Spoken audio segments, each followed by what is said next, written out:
déet réew mi bañ naa déedéet dootuñu fe nangu bu mu jaam. réew mi bañ naa dootuñu nangu kenn noot ñu. réew mi bañ naa déet réew mi bañ naa déedéet dootuñu fi nangu bu mu jaam. Chers compatriotes, chers amis étrangers, bonsoir. Je reviens m'adresser à vous relativement à la situation du pays et par rapport aux échéances à venir. Je le fais avec d'autant plus de plaisir que beaucoup d'entre vous s'étaient beaucoup inquiétés de l'état de ma santé. Je me sens beaucoup mieux par la grâce de Dieu. Je me sens beaucoup mieux grâce à vos prières. Je me sens beaucoup mieux grâce à l'assistance du personnel médical qui a été à mon chevet. Les activités doivent continuer et la vie doit continuer. Je commencerai donc ce propos par ce qui n'était pas prévu certainement, la sortie malheureuse et hasardeuse d'une composante de la justice, à savoir le parquet, à travers son procureur général, qui aujourd'hui s'est livré à des élucubrations et à des hérésies indignes d'acteurs de la justice. Je le commence avec la langue de Molière parce que vous auriez compris que le procureur s'est adressé particulièrement à la communauté internationale. Et c'est pourquoi il a tenu la totalité de sa conférence de presse en langue française et n'a dû résumer en langue nationale wolof que sur insistance et pour quelques secondes. Cela relève d'une stratégie du gouvernement de Macky Sall, qui sait très bien que les Sénégalais l'ont démystifié. Les Sénégalais, toutes catégories confondues, ont fini par voir clair dans le jeu de Macky Sall et à comprendre jusqu'où cet homme constituait un danger pour le pays et pour sa stabilité. Les Sénégalais ont compris que Macky Sall a été l'un des pires présidents dont on aurait pu s'imaginer au Sénégal. Ce n'est pas seulement par son bilan, mais c'est par ses pratiques dangereuses tendant à diviser les Sénégalais, à les monter les uns contre les autres par des considérations relatives à l'ethnie, à la région ou à la religion. Et c'est pourquoi se débarrasser de Macky Sall est une œuvre de salubrité publique qui nous interpelle tous. La communication du parquet était donc essentiellement destinée à nos partenaires internationaux, partenaires avec lesquels de plus en plus il nous a été donné de prendre contact ces derniers jours, ces dernières semaines, d'échanger à profondeur et de les amener à comprendre la manipulation de Macky Sall, qui jusqu'à présent avait quasiment le monopole de la communication à l'international et en avait profité pour aller dépeindre son opposition sous des traits de terrorisme, d'opposition aux intérêts étrangers et d'irresponsabilité. Tous les contacts que nous avons eus dernièrement, aussi bien au plan bilatéral qu'au plan multilatéral, ont amené nos partenaires à comprendre que le seul problème du Sénégal s'appelle Macky Sall et son régime, assis et construit autour de la corruption, du népotisme, mais également de la traque des opposants, de toute voix discordante, du recul démocratique. À ces partenaires-là, nous continuons à dire d'observer de très près ce qui se passe au Sénégal et d'avoir à faire un choix, parce que les peuples africains ont grandi, ont mûri. Les peuples africains ne sont plus ceux-là de 1980, encore moins de 1960. Ils comprennent les enjeux du monde. Ils s'y collent. Ils ont les mêmes aspirations que tous les peuples. Et ils savent ce qu'ils veulent et où ils veulent aller. Mais ils veulent le faire la main dans la main avec tous les partenaires parce que nous sommes dans un monde ouvert. Et c'est pourquoi ce qui se présente aujourd'hui à ces partenaires internationaux, c'est d'avoir à choisir ou être du côté des peuples africains ou alors être du côté d'un petit groupuscule de tenants du pouvoir qui tendent lentement mais sûrement vers des postures de potentats, pour ne pas dire de dictateurs.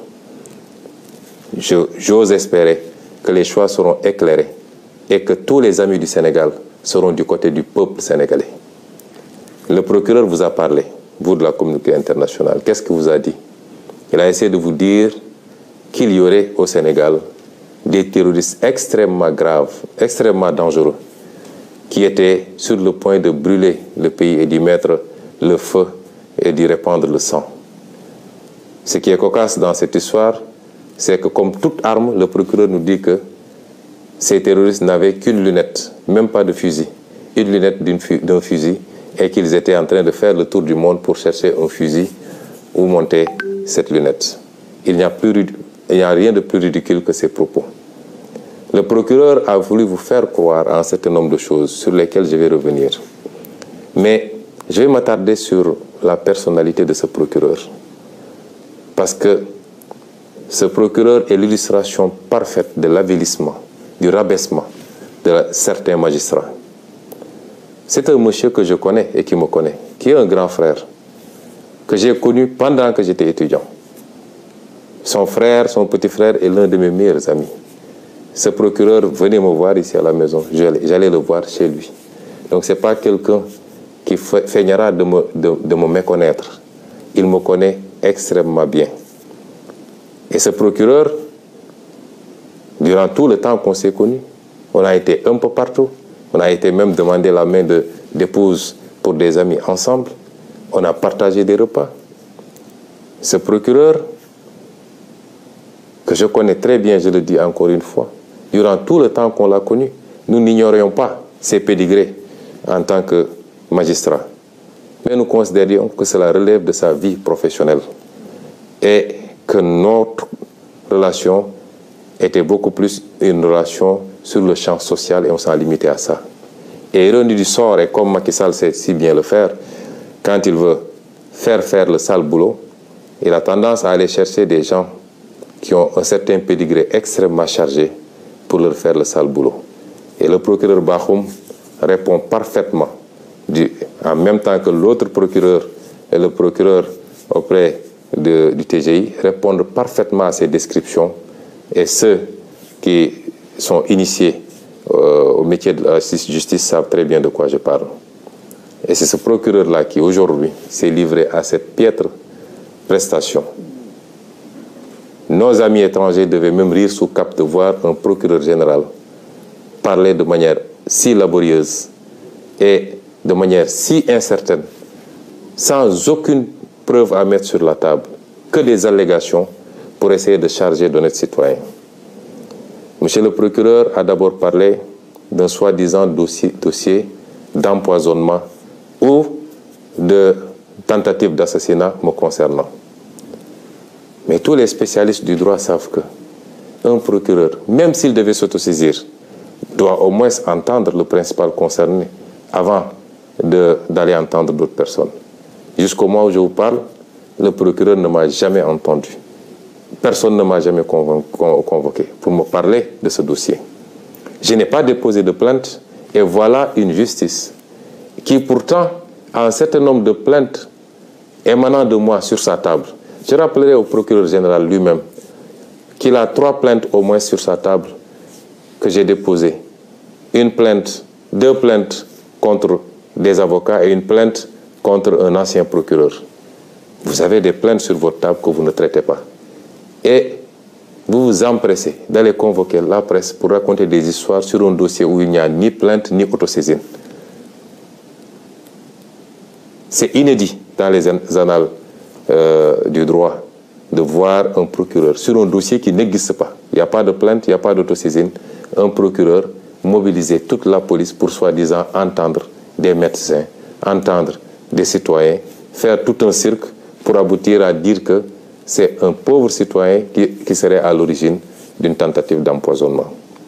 Ce procureur manque de courage parce que ils ont été arrêtés, le chargé de communication du parti, M. El Malick Ndiaye. Mais c'est moi-même qui ai dit, et je le redis ici, que j'ai été victime d'une tentative d'assassinat de la part de la brigade d'intervention polyvalente, unité d'élite de la police. Je le dis et je le redis. Le monsieur qui nous a aspergé d'un liquide très toxique qui a causer beaucoup de désagréments au niveau ophtalmologique, au niveau respiratoire et au niveau gastrique, ce n'est pas un citoyen ordinaire, c'est un élément de la BIP que moi-même j'ai vu asperger le liquide. Et ce procureur-là n'ose pas poser ce débat-là. Il nous parle de Yargassi. Je voudrais dire aux Sénégalais que M. Yargassi est un petit frère à moi, est un militant du parti, qui est toujours à côté de moi. Si vous avez l'habitude de voir les vidéos, même quand j'embarque à l'aéroport pour aller à Ziguinchor, jusqu'au pied de l'avion, c'est M. Yargassi qui m'accompagne. C'est ce monsieur-là que M. Bahoumé allait prendre avec les autres farfelus du parquet pour le désigner en disant que c'est lui qui aurait tenté de m'empoisonner. Pour essayer d'écarter la vraie problématique, c'est-à-dire les services de police qui s'attaquent aux citoyens et qui aspergent de liquide jusqu'à présent non identifiés. C'est ça qui s'est passé. Donc, vouloir déplacer le curseur et aller prendre un Yargassi qui m'a donné simplement un mouchoir imbibé de vinaigre pour m'aider à mieux supporter l'odeur âcre des grenades lacrymogènes, c'est prendre les Sénégalais pour ce qu'ils ne sont pas.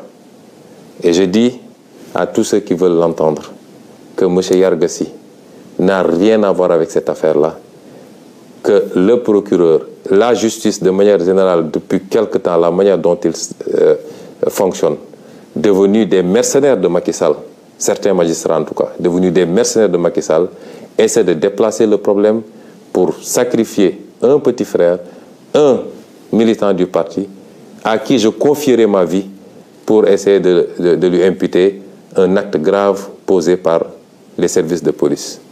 Au-delà, de quoi est-ce que ce procureur a peur? M. Ousmane Sonko n'a pas déposé une plainte. A clairement dit que c'est la police qui l'a aspergé de ce liquide. Je n'ai pas été informé d'une autosaisine. Je n'ai pas été entendu. De quoi est-ce qu'ils ont peur? Au point de faire des réquisitions dans les laboratoires d'analyse, de convoquer tous les médecins pour essayer de savoir le contenu des analyses. Qu'est-ce qu'ils ont à se reprocher? Eux-mêmes savent exactement ce qu'ils ont aspergé sur nous, moi-même, Maître Clédor Ciré Ly, et dans une moindre mesure même, M. Guy Marius Sagna. Je peux rassurer le procureur, ce qui doit être analysé le sera. Nous l'avons envoyé où il faut, parce que nous savions qu'ici au Sénégal, il mettrait la pression sur tous les laboratoires pour ne pas que les choses soient transparentes. Nous avons envoyé là où nous devons envoyer. Il nous a été promis que les résultats seront connus dans les prochains jours. Nous attendons de savoir qu'est-ce que donneront ces analyses-là. Ce n'est pas la peine, en attendant, de s'agiter autrement, monsieur le procureur. Restez tranquillement à votre place. Monsieur le procureur a parlé de dossier médical concernant Ousmane Sonko. Je veux dire aux Sénégalais que toute cette agitation depuis quelques jours, c'est qu'ils veulent savoir qu'est-ce qu'il y a dans mon dossier médical, en toute violation des règles. Parce qu'aucun juge n'a ordonné la levée du secret médical. Au nom de quoi on convoque des médecins, on les malmène à la police, on les harcèle pour leur exiger de trahir leur serment et de donner des informations sur mon dossier médical. Je vous rassure également, monsieur le procureur, j'avais pris toutes mes dispositions parce que je savais que j'ai affaire à un État vaillou qui n'a rien à cirer des règles et des procédures. Et c'est pourquoi, dès que je suis entré dans cette clinique, j'ai verrouillé. Je ne me suis fait consulter que par mes médecins personnels, ceux-là qui me suivent depuis des années. Je me suis fait suivre par ces médecins. Ils ont été les seuls à avoir accès à moi, à me traiter, à me prescrire et à me surveiller. Il y a un acharnement sur le pauvre docteur Niang. Je veux dire aux Sénégalais que moi, je ne connais pas le docteur Niang. Je n'ai jamais rencontré physiquement le docteur Niang. Je lui ai parlé une seule fois au téléphone. C'est un monsieur que je ne connais pas, qu'on veut qualifier de militant de PASTEF. Et même s'il était un militant de PASTEF, c'est son droit le plus absolu. Et on essaie de régler de vieux comptes. Parce que tous les Sénégalais savent que Macky Sall, rancunier comme il est, en veut à ce brave médecin depuis ses sorties sur le Covid-19 et sur la manière dont le matériel médical public était sorti des hôpitaux pour se retrouver sur le marché est vendu à vil prix. Depuis lors, tout le monde sait qu'il y a un acharnement sur le docteur Niang et sur sa clinique et qu'il leur suffisait d'un prétexte pour essayer de lui nuire. Le docteur Niang ne m'a pas consulté. On ne s'est même pas vu puisqu'il devait partir au Fouta pour des raisons familiales. C'est mes médecins personnels, mon pneumologue, mon ophtalmologue, mon orthopédiste, mon médecin généraliste, eux seuls ont eu accès à moi. Et quand j'en ai terminé, comme je vous le dis, connaissant bien les pratiques de cet État voyou, je n'ai pas laissé mon dossier médical sur place. Et c'est pourquoi je suis étonné d'entendre monsieur le procureur citer un dossier médical. Mon dossier médical est ici avec vous. Je ne l'ai pas laissé là-bas. Tout ce qui a été prescrit est ici parce que je savais qu'ils allaient faire de l'inquisition, parce que ce n'est pas de la perquisition, pour essayer d'avoir accès à mon dossier médical qui relève de ma vie privée et qui ne peut en aucun cas, dans ce cas d'espèce, être à disposition des enquêteurs. S'ils veulent ce dossier médical, ils n'ont qu'à venir le chercher chez moi. Ce dossier, il a cité un dossier H23 00167, évidemment. Le dossier, s'il y a un résidu de dossier, il ne concernera que la partie hôtellerie parce que j'ai séjourné pendant quelques jours. Mais pour tout le reste, le dossier médical est ici, entre mes mains, et ne sera jamais à disposition de cette parodie de justice. Ceci dit, je voudrais rassurer les Sénégalais. Le dossier est suivi comme il doit être suivi. J'ai bénéficié d'un bon traitement de la part de mes médecins. Nous avons envoyé des échantillons là où il fallait, dans plusieurs endroits à l'étranger. Nous attendons les résultats. Et si les résultats concluaient dans tel ou tel sens, si rien n'a été découvert, on vous le dira. Si évidemment c'est des produits toxiques qui ont été découverts, nous vous le dirons également. Mais je maintiens, je signe, je persiste et je réitère à dire que j'ai été victime d'une tentative d'assassinat. Et ce n'était pas la première, parce que rien que le fait de casser la vitre de ma voiture avec des éclats de vitre qui auraient pu me trancher la gorge ou qui auraient pu se retrouver dans mon œil, rien que cela est une tentative flagrante d'assassinat. En tout cas de faire très mal. Et je le réitère, cette tentative émane exclusivement des forces de police. Je le dis, puisqu'il y avait des gendarmes et des policiers sur place, je le dis, celui qui nous a aspergé ce liquide est un élément de la BIP. Je le réitère, et si le procureur veut entendre quelqu'un, c'est moi qui aurais dû être entendu, au lieu de faire tout ce cirque-là à convoquer des innocents, à arrêter des innocents et à les faire écrouiller injustement. Le procureur, enfin, a fait de longs développements sur, soi-disant, des forces spéciales ou je ne sais pas quoi, commando. Mais vous remarquerez que, et ça c'est ça la politique de Macky Sall, et il ne réussira pas à briser ce pays, à mettre les Sénégalais contre les uns et les autres. Mais vous remarquerez qu'aujourd'hui, porter un nom de famille à consonance casamançaise est devenu un crime sous le régime de Macky Sall. On nous parle de MFDC, on me parle, mais des terroristes du MFDC qui ne peuvent même pas avoir un fusil, qui ont simplement une lunette. Il n'y a pas plus ridicule que ça. Et ils veulent prendre les gens pour des demeurés, pour ce qu'ils ne sont pas. Je le réitère, aujourd'hui, une bonne partie, en tout cas certains magistrats ont peur, parce qu'il semblerait, d'après ce que dit le procureur, qu'ils soient visés. Ils n'ont qu'à se poser la question du pourquoi. Vous ne pouvez pas semer la haine dans ce pays, être les bras exécutifs de Macky Sall dans ses sales besognes. Vous êtes l'auteur de tueries dans ce pays. À chaque fois que vous prenez une mauvaise décision, par rapport à vos petites carrières, vous êtes responsable de gens qui tombent sous les balles. Parce qu'à chaque fois qu'il y a contestation derrière, il y a une décision injustifiée de la justice. Vous ne pouvez pas continuer comme ça et penser que vous serez en sécurité tranquillement à siroter votre thé. Je vous l'ai toujours dit, si le pays brûle, vous ne serez pas épargné. Revenez à la raison. Autant il y a énormément de magistrats qui font correctement leur travail, qui sont dignes et qui sont sanctionnés pour ça, qu'on renvoie dans des juridictions les plus éloignées, simplement parce qu'ils ont cette dignité de dire je n'obéirai pas à la commande de Macky Sall.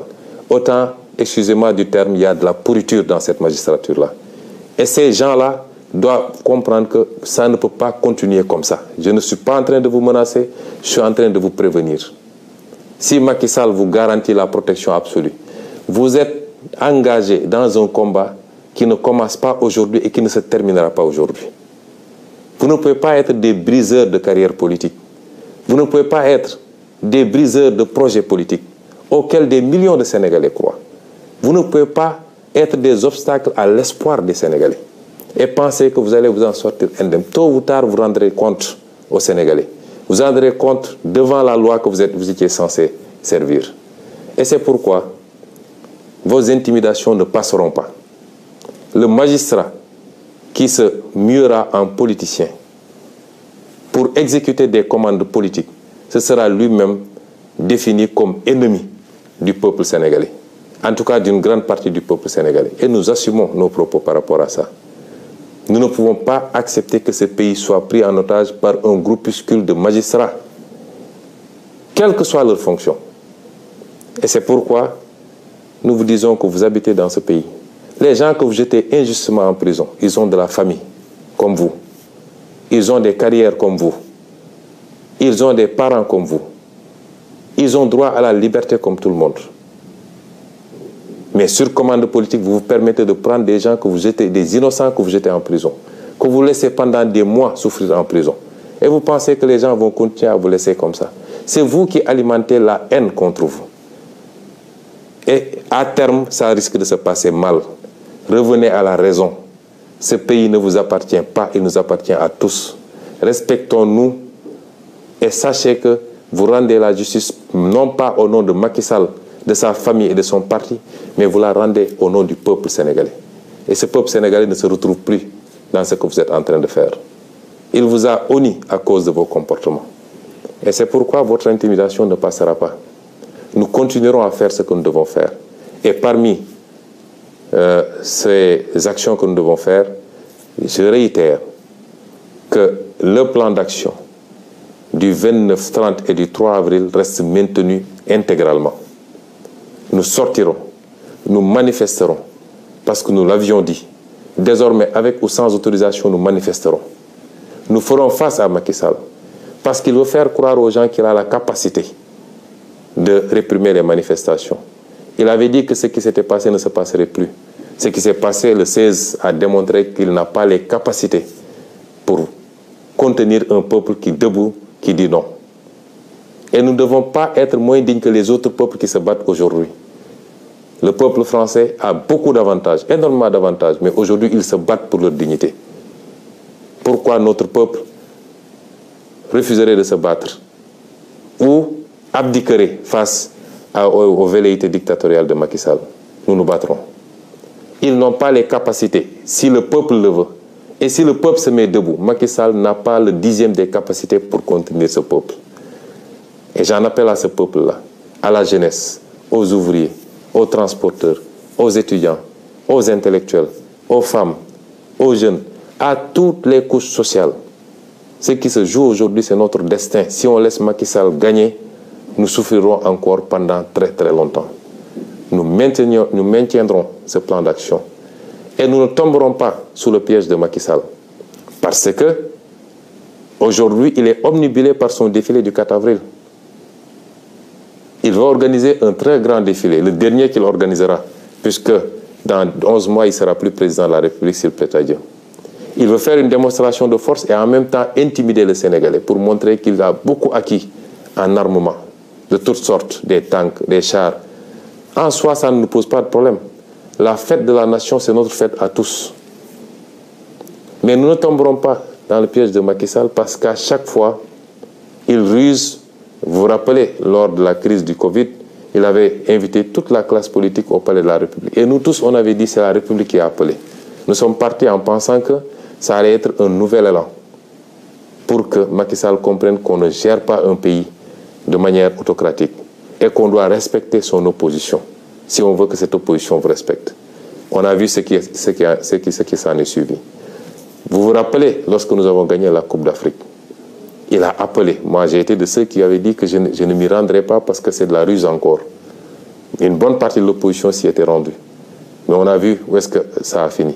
Aujourd'hui, il veut faire croire aux gens que c'est la fête du 4 avril, c'est la fête nationale. Donc nous devons tous laisser tomber et venir répondre à son invitation parce qu'il se susurre même un projet d'invitation de l'opposition au 4 avril.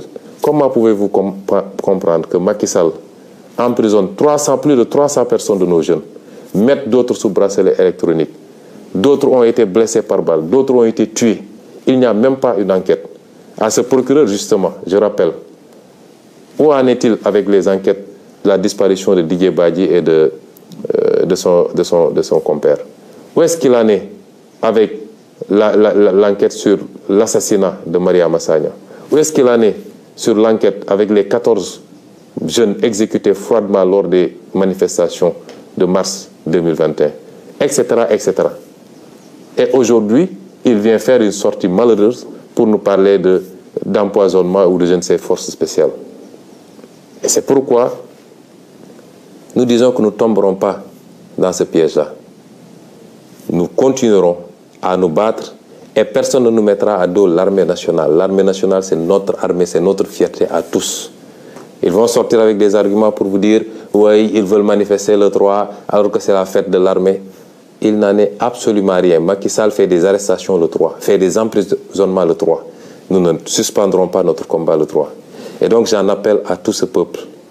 Les 29, 30 et le 3 avril, nous allons faire des manifestations sur toute l'étendue du territoire national. Et j'appelle les jeunes à se mobiliser davantage, à faire face à la stratégie de la terreur de Macky Sall. Parce qu'il pense qu'avec les emprisonnements, les arrestations préventives, il va vous faire peur. Nous ne sommes pas